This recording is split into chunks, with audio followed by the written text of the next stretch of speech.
Hashtag la radio del mundial.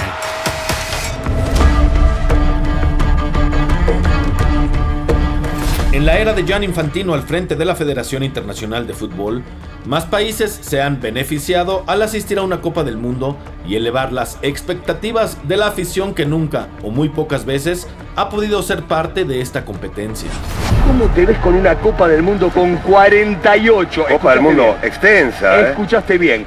¿Qué pasa, Infantino? Más allá de agregar selecciones, agregar derechos de televisión, vamos a ser absolutamente abiertos y concretos. Las ganancias de la FIFA no dejan de crecer, con más oportunidad de vender mercancía oficial, derechos de transmisión, experiencias, viajes, más partidos y más anuncios por todos los territorios. Pero esto no ha podido asegurar un mejor nivel dentro del campo. La pequeña isla del Caribe, que tiene menos de 200.000 habitantes, se convirtió en el país más pequeño en lograr un boleto para la cita de 2026. Más partidos, más dinero, menos calidad. Además, el fútbol de esta época se ha alejado de los futbolistas no muy atléticos, pero con gran talento. Ahora todos deben correr por igual, no importa qué tan espontáneo seas, importa que juegues como máquina.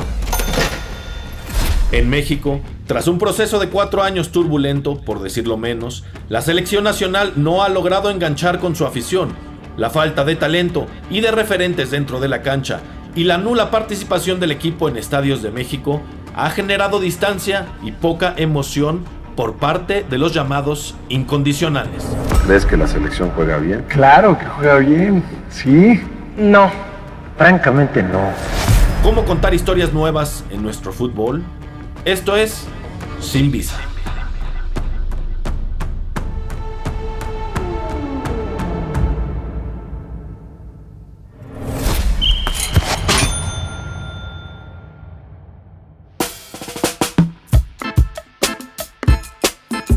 Hola, hola amigas, amigos, bienvenidas y bienvenidos a otro capítulo especial de este podcast llamado Sin Visa, parte de Hashtag la radio del mundial, donde bueno, estamos compartiendo todo lo que sucede alrededor de la cancha previo a este mundial 2026. Me acompañan aquí Enrique Beas, el periodista Carlos Ponce de León, el productor Javier Martret. Yo soy Juan Pablo San Esteban y bueno, vamos a comenzar con esto que es Sin Visa. En este caso vamos a hablar sobre si existe realmente una desconexión entre la afición mexicana y su equipo, hablando que la selección mexicana, bueno, también juega pocos partidos dentro de nuestro territorio y que venimos de un proceso de 4 años, por decirlo menos, desastroso. Me gustaría comenzar con Enrique Beas. Enrique, ¿cómo podemos ver a esta selección a muy pocos días de iniciar el Mundial? Todos los procesos que se han visto cortados previo a la llegada de Javier Aguirre. ¿Tú cómo ves este tema? La verdad es que qué gusto saludarlos de nueva cuenta, compañeros. Un buen serial que se ha armado entre Audiocentro, la Octava Sports.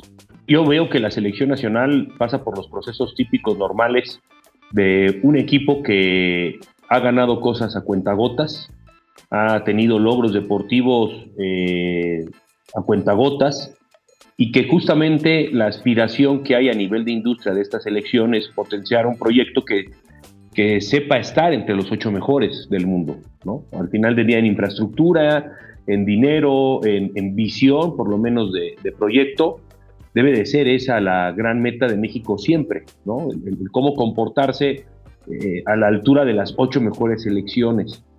Va a ser muy difícil llegar a ser la potencia, entendiéndose que los Brasil, los Alemania, los mismo Italia, que tiene 3 Copas del Mundo que no asiste, Francia, hoy por hoy, la gran potencia del planeta Tierra, España, que ha sido la potencia emergente de los últimos años del fútbol internacional.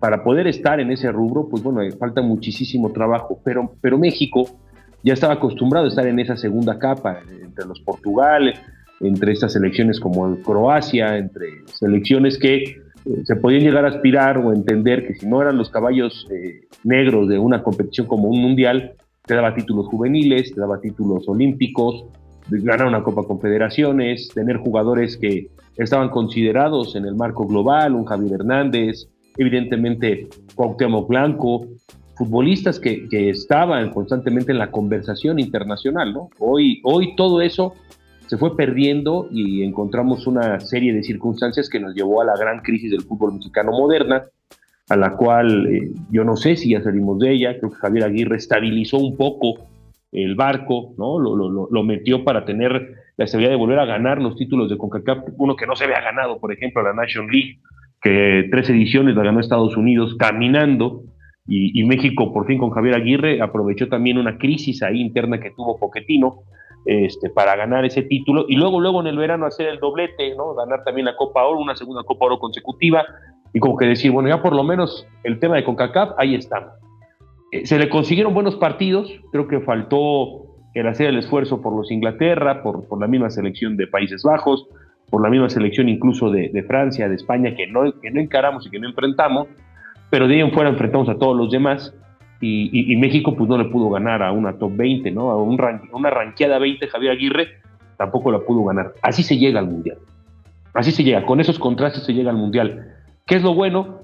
Que creo que Javier Aguirre, y lo he dicho en repetidos espacios en esta semana, quitando un poco que no es este personaje que te vaya a hacer las nuevas variantes, te vaya a poner un tema de juego un poquito más modernizado a como hoy están las nuevas tendencias de este deporte, aunque tiene su cuerpo técnico que él mismo lo reconoce, ¿no? Casi yo soy el gestor, el que me hace toda la estrategia está acá en mi cuerpo técnico, pero sin duda alguna, tener la experiencia de los 2 mundiales fallidos del 2002-2010, como fueron fallidos con Javier Aguirre, con la máxima derrota histórica en Yeongjang 2002 en Corea contra Estados Unidos, tener esa capacidad de saber que él jugó hace 40 años, que él sí entiende esa presión, esa euforia que nos la quiere dar ahora Diego Luna en Netflix, ¿no? Con México 86.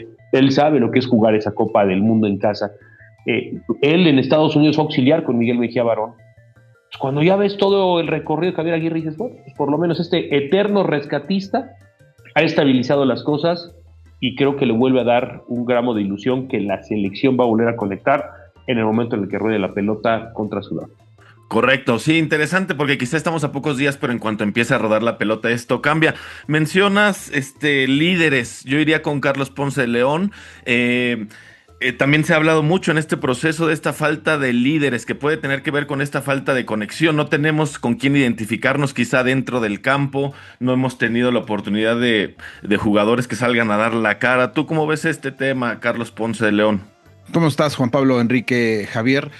Desde que se fue el Chicharito Hernández no tenemos un ídolo máximo de selección mexicana. Y no estoy hablando de lo que hacen en la cancha, sino de la conexión con la afición, ¿no? Sí hay una especie de desconexión para poder entregarle una cara y que diga, a ver, rézale a esta cara para que esta sea la que nos haga la diferencia en la cancha. También creo que hay una responsabilidad brutal por parte de los medios de comunicación que hemos puesto, decía Enrique, entre las 8 mejores del mundo. México no está ni entre las mejores 20 del planeta, pero nosotros decimos es que aspiramos al 5.º partido, ¿no? Que la traducción del 5.º partido es avanzas de fase de grupos y en la siguiente fase eliminatoria también la ganas, ¿no? Ganas el partido de eliminatorias, que no lo hemos hecho desde esta época moderna del fútbol, que abarca desde el 94, que volvimos a los mundiales, a los que no hemos faltado, que habíamos calificado en todos excepto 2022, ¿no? Que fue el gran fracaso del Tata Martino.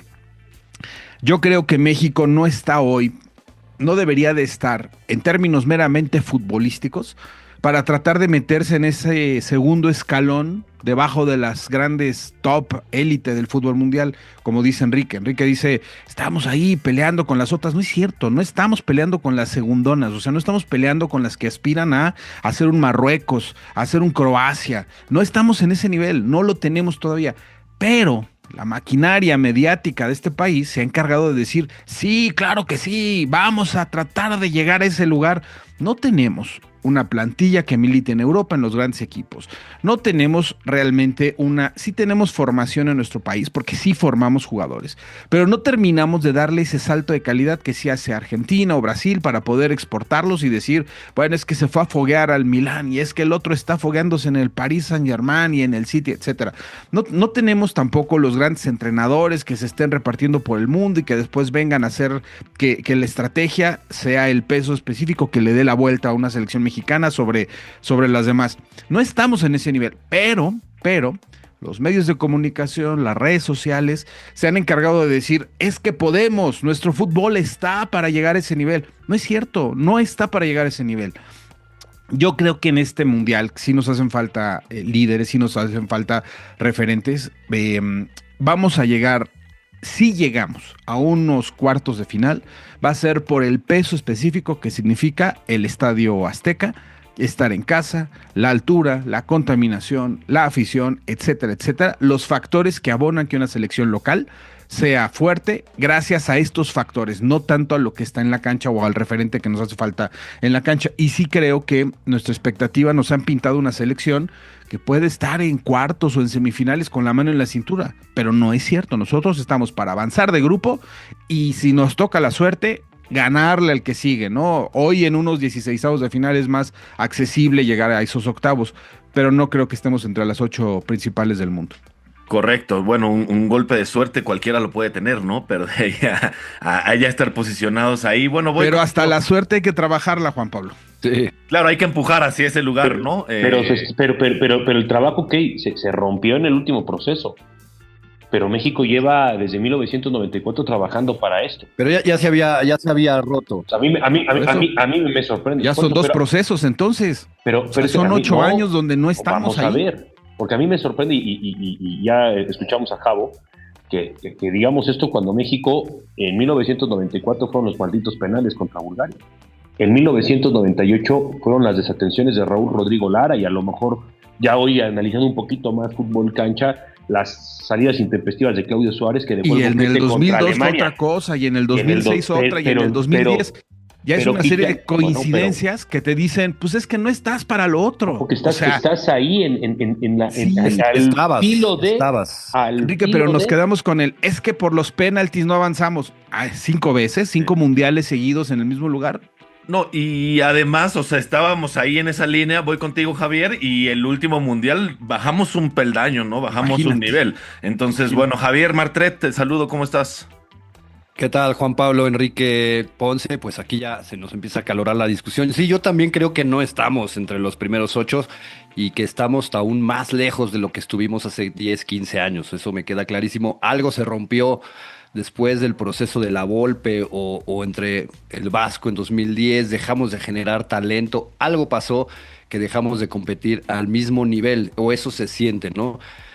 Obviamente con el tema de la conexión con los jugadores, pues para que haya esta conexión entre la afición y la selección, pues tiene que haber triunfos, ¿no? Si no hay triunfos importantes, pues no se van a generar, no se va a generar esta sinergia, ¿no? Esta emoción, no te va a esperanzar, ¿no? Yo recuerdo 1994 el Mundial, veníamos de ser subcampeones de América, cosa que pues es un logro, ahorita sería como algo así de puta, güey, ¿no? Y aún así sentía la vibra como de, güey, pues vamos a competir y a ver hasta dónde llegamos, ¿no? Siendo subcampeones de América, nos quedamos con los penales. En el 98 tampoco esperábamos gran cosa de la selección y se hace un gran mundial, se empata con Bélgica, se empata con Holanda, nos metemos, le hacemos partido a Alemania. Había esta esperanza porque también la expectativa era menor. En algún punto, como dice Carlos, y estoy de acuerdo con él, los medios empezamos a inflar el globo de no, y ahora sí, y fuimos líderes de grupo en 2006 y favoritos y lo mismo, ¿no? Entonces, yo creo que si la expectativa es que vamos a ser de los mejores 8 del mundo, pues obviamente no vamos a llegar y nos vamos a quedar como en los últimos mundiales, ¿no? Entendemos que el proceso del Tata ha sido el más desastroso de todos. Yo sí creo, y coincido con Enrique, que este proceso, Javier Aguirre, va a llevar a una selección que tiene un poquito de más aura, ¿no? Como un poquito de más calidad de la que vimos en Qatar, a pesar de que hay muchos de estos jugadores de este fracaso del Tata que repiten hoy, ¿no? A mí, yo he intentado entender qué es lo que ha pasado con esta vibra de que en algún punto, otro ejemplo, 2014 también calificamos de milagro, ¿no? Nos mete ese gol de Susi en el último minuto del repechaje, entramos de panzazo, tampoco eran expectativas muy altas y se hace un gran mundial, ¿no? La afición yo creo que debería estar esperando más que los resultados. No vamos a ser dentro de los mejores 8. Es muy difícil, a menos que el Estadio Azteca logremos que pese muchísimo. Entonces, sí bajarle un poco a esta idea de que queremos competir. Por otro lado, me pregunto, ¿qué tanto nos hemos quedado estancados, la verdad, como fútbol, ¿no? O sea, porque en esos años finales de los 90, principios de los 2000, tú decías, te toca Ecuador, papita. México es más que Ecuador, México es posiblemente más que Colombia. Hoy no hay comparación. Corea y Japón hoy te pueden ganar en cualquier momento. O sea, México, otros países sí han trabajado, sí han hecho bien las cosas, sí han crecido. Siento que México no ha crecido, se ha estancado, es muy claro. Siento que todo el área de CONCACAF, Estados Unidos había prometido desde el 94 que para estas épocas ya iba a estar y tampoco se ha logrado. Costa Rica ni siquiera califica al Mundial. No sé qué pasa con esta zona, estamos atados a ella, creo que eso nos perjudica. Y en cuanto a emoción y vibras, creo que a mí en lo particular este tema de la generación dorada, de estos chavos sub-17 que ganaron el campeonato mundial, los Gio dos Santos, Vela, Chicharito, Moreno, creo que ahí fue el pináculo, digamos, de esperanzas de nuestra selección, ¿no? O sea, después del proceso de la Volpe con buenos jugadores en Europa, Rafa Márquez, Guardado, Salcido y demás, dijimos, güey, viene una generación dorada que se hizo en el Barcelona, en el Arsenal, y al no pasar nada con ella, siento que ahí se rompió algo emocionalmente para nuestra afición que no hemos logrado revertir. Y estos jugadores que tenemos ahora también son de una nueva generación que quizás no les tocó ver a aquellos jugadores rocosos como el Beto Garciaspe, Germán Villa y Claudio Suárez que se la rifaban. Tú ves esos partidos y sabías que no tenían la calidad de los alemanes, los holandeses, pero sabías que se le iban a partir. Y siento que estos güeyes pues tampoco lo han visto, no lo han mamado, pues no siento que tengan eso en la sangre, ¿no? Ya veremos ahora que empiece a rodar el balón, como dice Beas. Enrique. Mira, esto que dices de Japón y de Corea, pues cuando uno ve los números, hay muchas similitudes en las historias de estas selecciones. Han participado desde 1994, 1990, caso de Japón, caso de Corea, también de manera interrumpida. Y los resultados no son tan constantes como los mexicanos, incluso también en el fútbol de manera paralela. Hablo de nueva cuenta en este término juvenil, hablo de nueva cuenta en este término de concepción, incluso hasta de figuras, ¿no? Claro que Heung-min Son por ahí levanta la mano, como otro de los máximos referentes, por ejemplo, históricos del fútbol coreano, hoy ya en la MLS. Japón tiene una base de 17 futbolistas que hoy juegan en Europa, de los 26, y pudieron haber llevado una lista de puros jugadores europeos, ¿no? Porque en esta ocasión Japón tenía más de 35, 40 jugadores, estaba leyendo, en el fútbol europeo. Corea algo similar, no con la intensidad que tiene el tema de Japón, pero tú pregúntale hoy por hoy al planeta Tierra, tú coincide, nosotros a lo mejor nosotros como periodistas más clavados, gracias también a nuestros clubes, que estamos más cercanos en otro nivel de competencias, hablo de los mundiales de clubes, hablo evidentemente de estar cercano mucho al periodismo mexicano en la Champions y todo, que tú platicas con los medios españoles, con los medios europeos, de los ingleses, aunque claro que no se ve ninguna de estas ligas, ni la coreana, ni la japonesa, ni la mexicana, el término del común denominador que tiene el mundo es que México sí está en esa zona a la que hoy Carlos Ponce de León no quiere ponernos ahí, está bien, pero México, para el mundo, para el planeta fútbol, sí está mucho más adelante que Japón y que Corea. Se les hace un país mucho más futbolero, seguramente porque ya vamos por una tercera edición de una Copa del Mundo.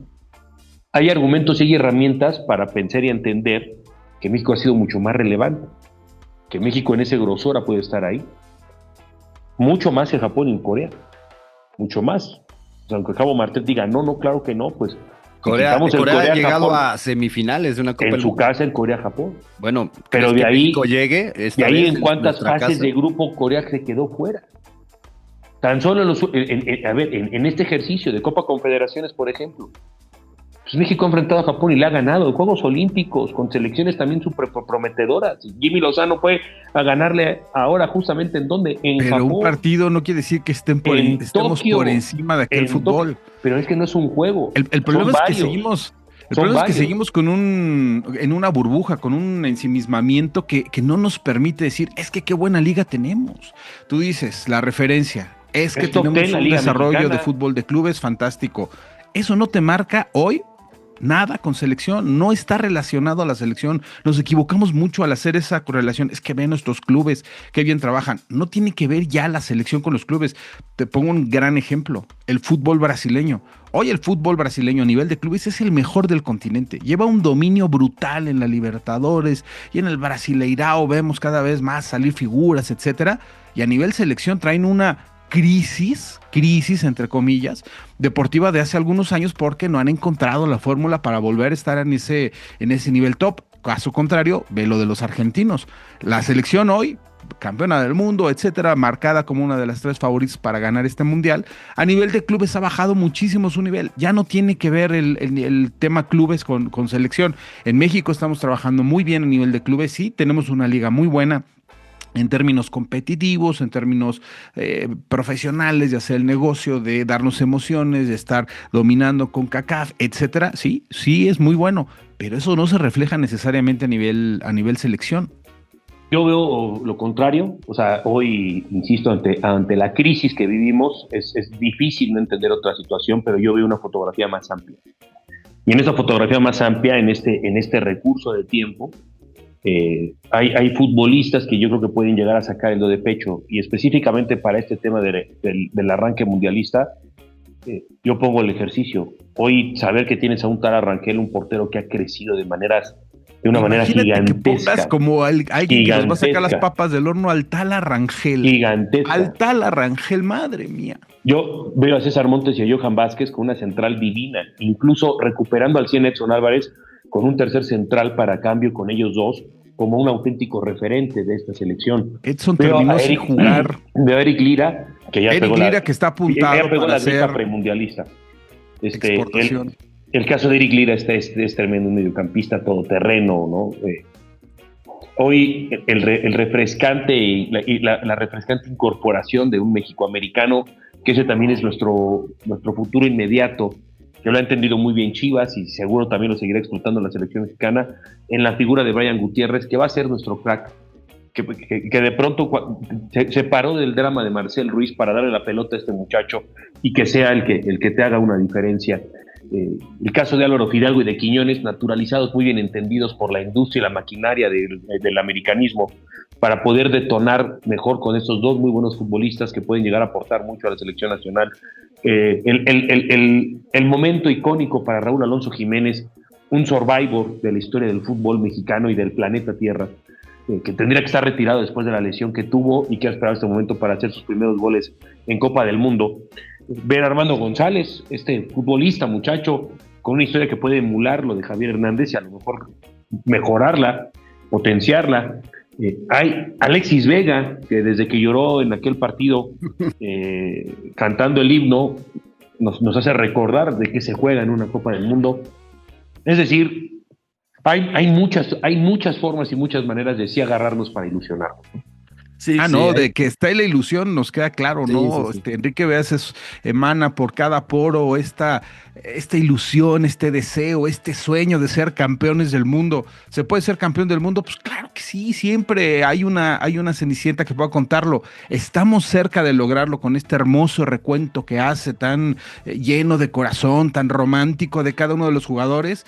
Pues no, hoy no nos alcanza, seamos realistas, no le estemos dando el dulce a la gente diciendo que sí, podemos ser campeones del mundo con Alexis Vega, que lloró cuando cantó el himno. Alexis Vega está jugando con una pierna y no le alcanza. Y nunca ha hecho Luego nada dice el gran momento de Raúl Jiménez. Raúl Jiménez viene de una lesión y sí, es todo corazón y tiene una nueva función porque ya no es 9, es un 9 mucho más retrasado, juega más fuera del área y va a ser nuestro hombre de área.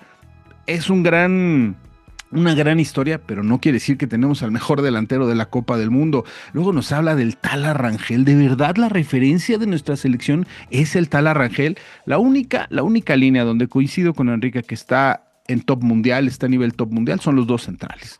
Es Johan y César Montes. Son dos de categoría internacional. Pero fuera de eso, cuesta mucho trabajo realmente ver a un jugador que destaque por encima de todos los demás, de las otras 48 selecciones. Y se le olvidó al único que parece que sí puede ser nuestro gran chispa que encienda el fuego, que es Gilberto Mora, el jugador más joven en esta Copa del Mundo. Pero que incluso Gilbertito Mora viene de una pubalgia que en cualquier momento le puede dar de nuevo el calambre en el abdomen y decir, ¿sabes qué? No estoy, o no estoy al 100%. Es un tema complejo, o sea, entiendo los deseos de una afición que está hambrienta de contar una historia de éxito por fin en el fútbol, que tiene la posibilidad de hacerlo en casa, pero no quiere decir que porque existe esa ilusión va a pasar. No quiere decir que porque tenemos ese sueño y esa hambre de poder ya tener esa trascendencia en un mundial, va a suceder. No estamos tan cerca de que suceda. Y si pasa algo similar va a ser porque estamos jugando en casa y todas las condiciones que ya dijimos. Y Javier, nada más apuntar rápido que además de estos futbolistas, la mayoría van a debutar en un mundial. No tenemos tampoco claridad de... ¿no? 14 de los 26 no han jugado una Copa Por del eso, Mundo. entonces no sabemos bien tampoco cómo es que se van a reaccionar. Javier Martret. Pero eso yo lo veo positivamente, la verdad. O sea, yo confío un poco más en el grueso de estos 14 jugadores que van a debutar de los otros que están repitiendo mundiales, ¿no? Sabemos que Paco Memo y sus 6 mundiales, que posiblemente juegue algunos minutos para despedirlo como un homenaje. Lo de Raúl Jiménez, que va por su 4º mundial, que ha tenido, es verdad, muy pocos minutos en mundiales, ¿no? No le podemos echar la culpa de que no tenga goles en selección, pues no ha estado de titular. Gallardo y Edson van por su 3er mundial, no ha pasado nada con ellos. Piojo Alvarado, Alexis Vega, Jorge Sánchez, por Dios, o sea, no deberían ni siquiera estar en esta selección. Ya tuvieron su oportunidad, no lo hicieron, nunca han hecho nada. No recuerdo un momento brillante de estos 3 jugadores, por ejemplo, con selección, ¿no?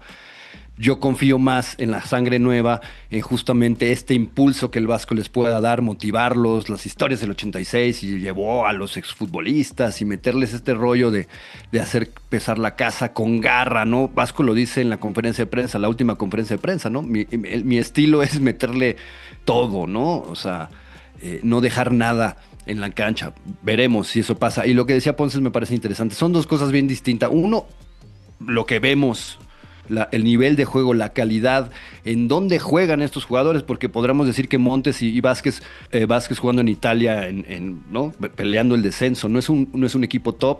Me queda claro que son nuestros mejores jugadores. Montes en Rusia, no están en los mejores clubes. No tenemos ningún jugador en un club elite, si acaso Santi en el Milán, y el Milán lleva rato, ¿no? De no trascender.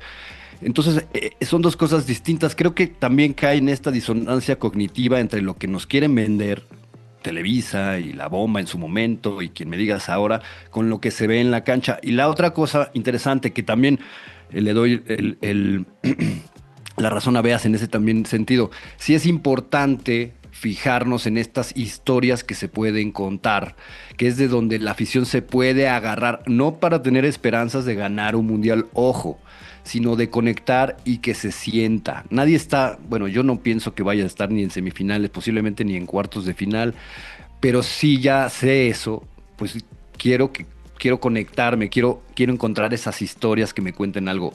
Me queda claro que la del Tala no es, ni la de Alexis Vega, o sea, yo prefiero que juegue bien antes de verlo llorar, ¿no? Porque lloró en el himno y luego no hizo nada, ¿no? O sea, la de Gil Mora puede ser una historia de esas chidas. Entiendo la de la Hormiga González, el nuevo Chicharito joven que le está rompiendo, Paco Memo y despedirnos de él, ¿no?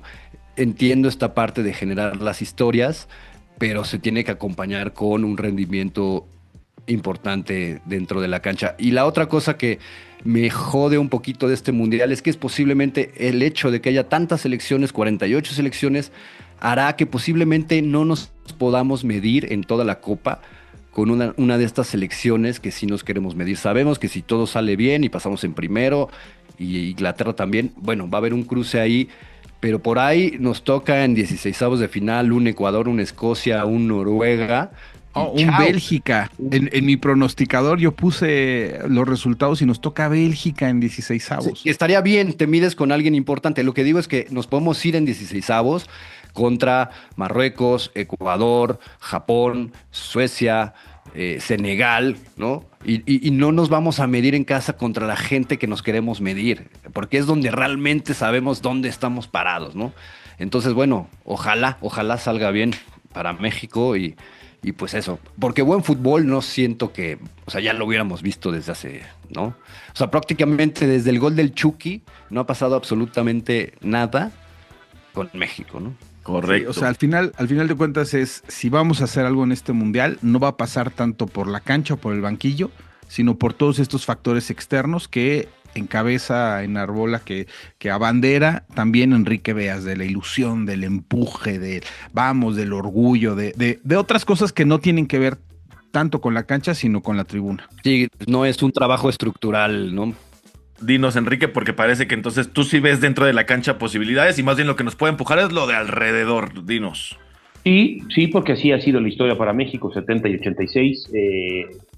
Incluso los escenarios no eran los óptimos y ahora que vuelvo a revisar el partido de México contra Alemania, pues caramba, sí, otra de esas circunstancias en donde si hubiera existido el VAR, México hubiera jugado semifinales, por ejemplo. El gol que le anulan al abuelo es un gol que tuvo que haber contado y México hubiera jugado su semifinal. Pero mira, a diferencia del juego contra Italia en el Nemesio 10, ¿no? Que ahí sí, que iba a ser la subcampeona del mundo, te pasó por encima, ¿no? Mira, el escenario es el siguiente.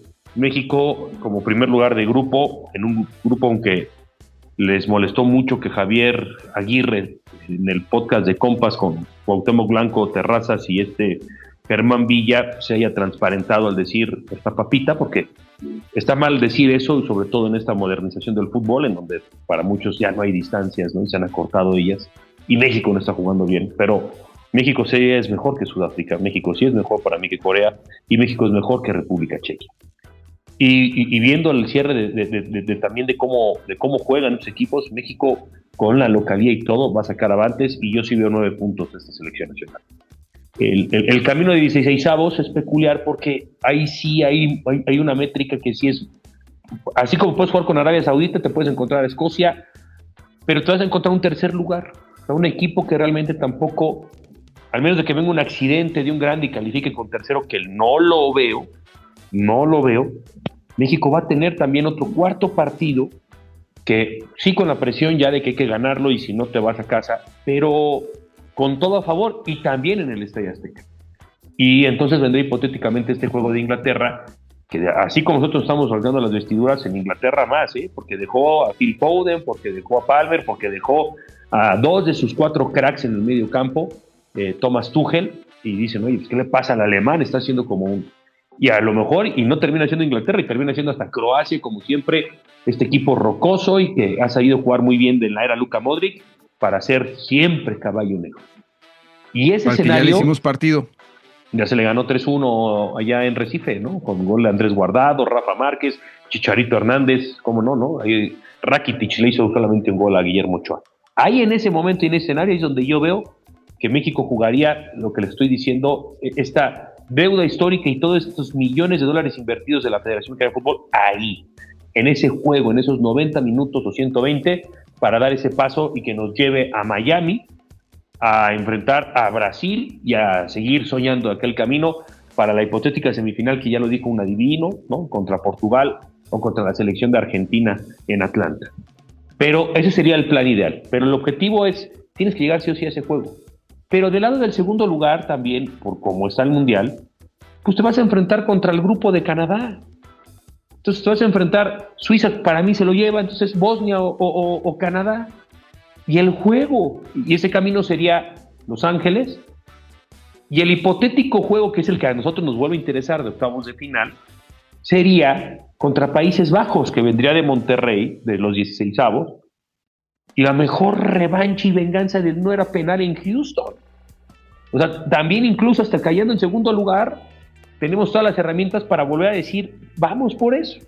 Y ya ese camino te llevaría en los cuartos de final a Boston, Dallas y Nueva York, el camino de la selección mexicana. O sea, por donde lo vea, va a arrancar la Copa del Mundo, disfrútela mucho porque hay de dónde sentir la ilusión.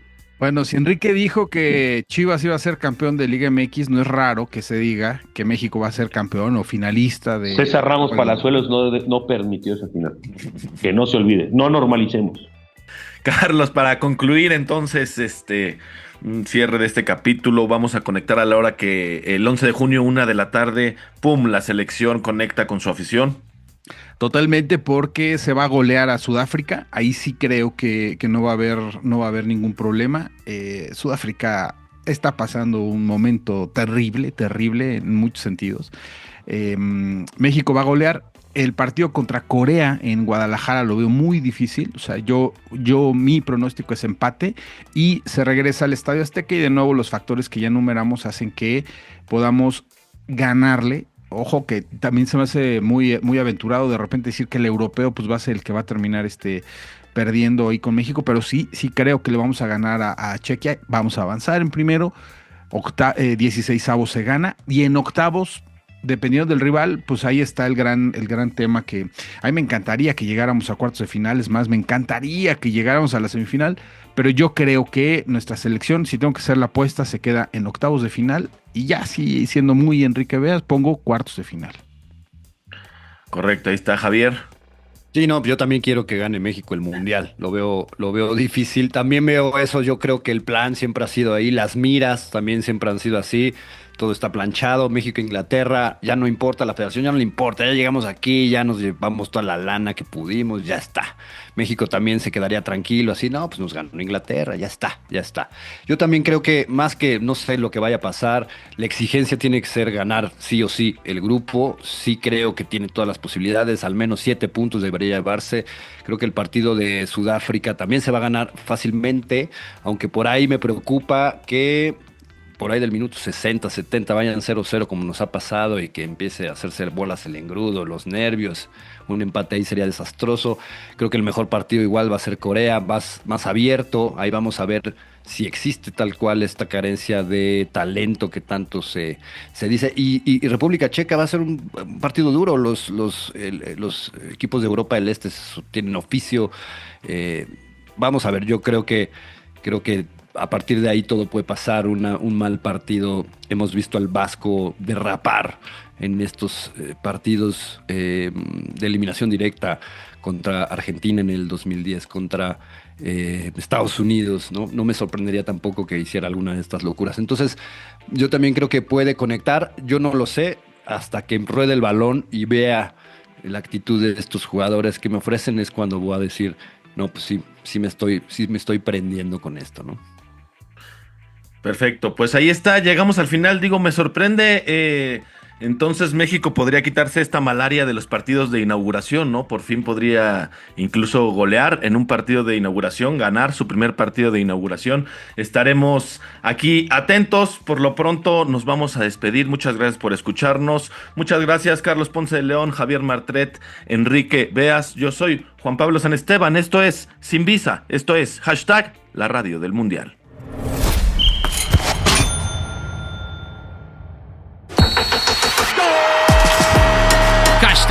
#La Radio del Mundial.